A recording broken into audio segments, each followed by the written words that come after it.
Hi there, welcome to Grilla 101. My name's Devlin and I'm going to show you how you can use the Grilla wallet.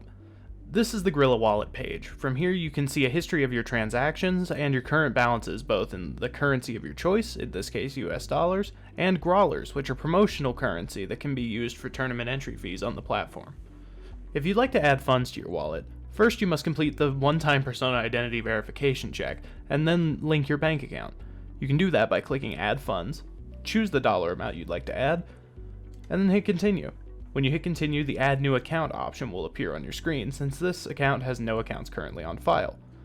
Once you click Add New Account, it'll redirect you to the Plaid screen.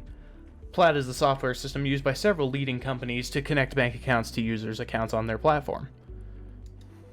From here you'll click Continue, find your bank, and connect it to your account.